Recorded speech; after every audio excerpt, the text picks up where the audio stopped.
Bismillahirrahmanirrahim. Assalamualaikum warahmatullahi wabarakatuh.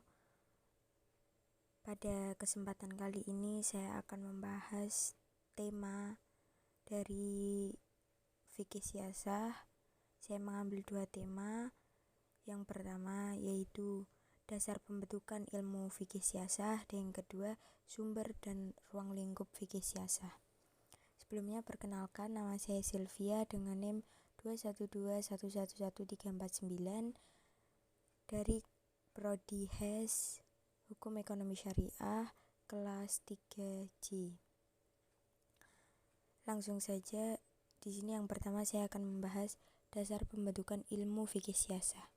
Fikih siyasah secara etimologis adalah ilmu yang mempelajari hal ihwal atau seluk-beluk pengaturan dan kebijakan pemegang kekuasaan yang sejalan dengan dasar-dasar syariat untuk mewujudkan kemaslahatan umat. Selanjutnya ada sumber ilmu fikih siyasah.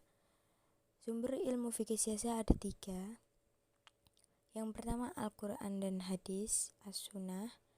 Dan yang kedua ada sumber-sumber tertulis. Tapi selain Al-Quran dan Hadis, yang ketiga ada peninggalan kaum muslimin terdahulu. Selanjutnya, sumber dan ruang lingkup siyasah. Sumber dan ruang lingkup fikih siyasah ini ada 2. Yang pertama, objek fikih siyasah, dan yang kedua ada metode fikih siyasah. Yang pertama, objek fikih siyasah meliputi aspek hubungan antara warga negara dengan warga negara, hubungan antara warga negara dengan lembaga negara, dan yang terakhir hubungan antar lembaga negara dan lembaga negara. Hubungan ini baik yang bersifat intern suatu negara maupun ekstern antar negara dalam berbagai bidang kehidupan. Nah, dari ini tampak bahwa kajian fikih siyasah sangat memusatkan pada aspek pengaturan. Yang kedua ada metode fikih siyasah.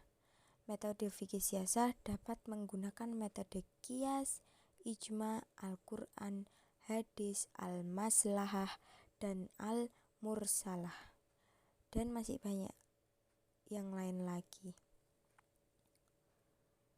Nah, selanjutnya di sini saya akan membacakan ruang lingkup fikih siyasah. Ada 3. Yang pertama fikih siyasah dusturiyah, yang kedua fikih siyasah dauliyah, yang ketiga ada fikih siyasah maliyah.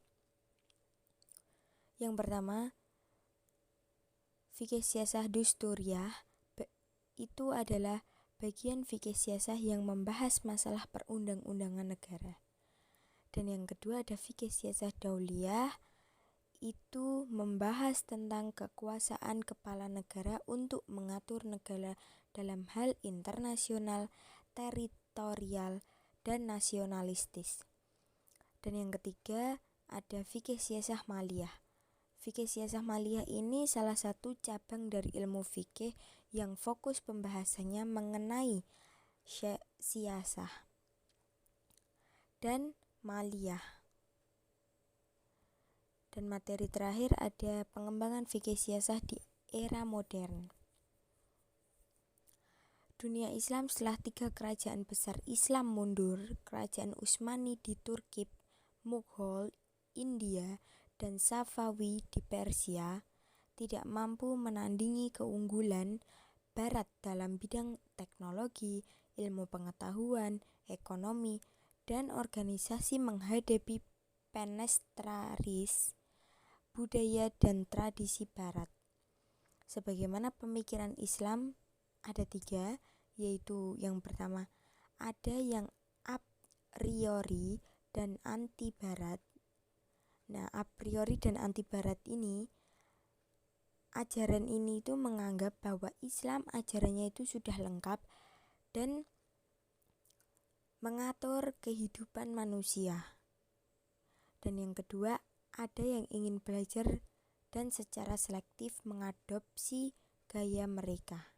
Nah, Sikap ini melahirkan kelompok yang beranggapan bahwa Islam hanya menyajikan seperangkat tata nilai dalam kehidupan politik umat Islam. Dan yang terakhir, nomor 3, ada juga yang sekaligus setuju untuk mencontoh gaya mereka.